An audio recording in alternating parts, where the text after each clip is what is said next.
First of all, we would want to ask about the Global Gaza March. There are some news about the Egypt's government decided to deport the protesters now.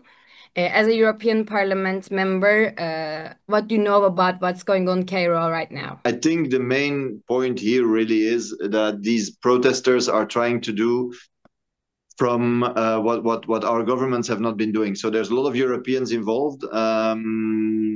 Even members of the European Parliament are trying to do it. And why are they doing it? They're doing it because they're very frustrated with the position of their governments. How do you consider Israel's behavior about the Medellin and the eight detained person? And also, what does the European Parliament members think about it? Is there any, some action plans about Rima Hassan and the other detained person? The action of Israel is, of course, absolutely shameful and illegal.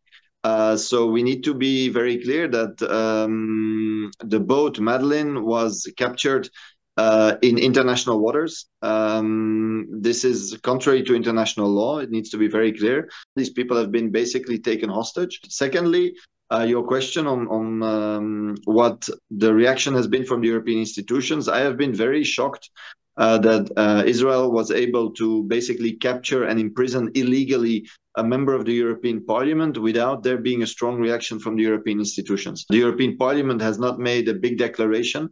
The president of the parliament only retweeted something from her spokesperson. So that is very, very low level reaction.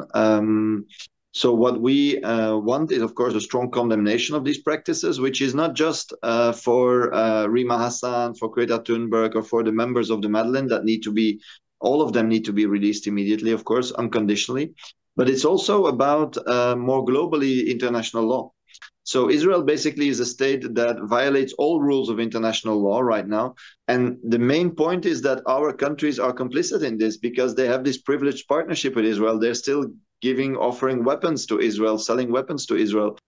When you're talking about keep selling weapons to Israel, we know that Israel's attacks are intensified after they broke the ceasefire, actually. What should or what will European Parliament will do about Israel's attacks on Palestine?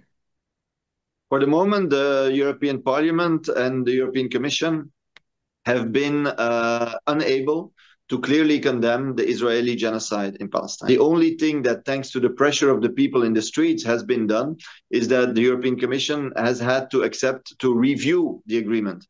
Now, this review, although it is a victory of the mobilization, it's also ridiculous. I mean, the review is about, is Israel potentially violating human rights? They are speaking about ethnic cleansing, apartheid, illegal colonization, genocide. And the European Union is now going to check if maybe potentially Israel is violating human rights. This is a joke, of course. Also, while we are talking about what's happening in Middle East, also we know that the armament is increasing in Europe, in European countries. The budget about arming is increasing also. Is there any correlation between these two things? Like the war going on in Middle East and also the increasing arming budgets in European countries? The increase in arms budget in Europe is a very negative evolution. Let's be very clear about this. Europe already spends a lot more than most countries in the world on military and on weapons, right? We spend a lot more than Russia. Indeed, within even the defense fund, there are cooperations, the European Defense Fund, there's cooperation with Israeli companies. Now, this is absolutely unacceptable, of course. So it is not so much about defense as it is about defending its geopolitical interests.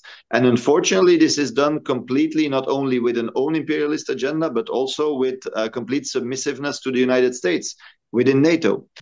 For the last question, what do you think about the immediate actions that European governments should take to stop Israel's genocide in Palestine?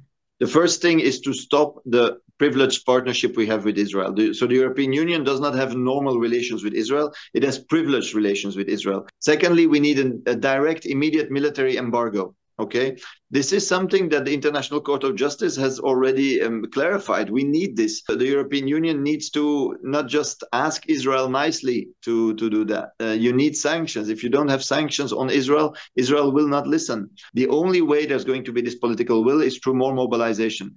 Thanks to all of these students that have been occupying universities, or they have been putting pressure on their leaders, thanks to the mass mobilizations we have seen, 300,000 people in Rome last week. There'll be a big demonstration now in Belgium. There's been a very big demonstration in The Hague, over 100,000 people in London and so on. This is what makes puts pressure on European leaders today. This is a war waged by Israel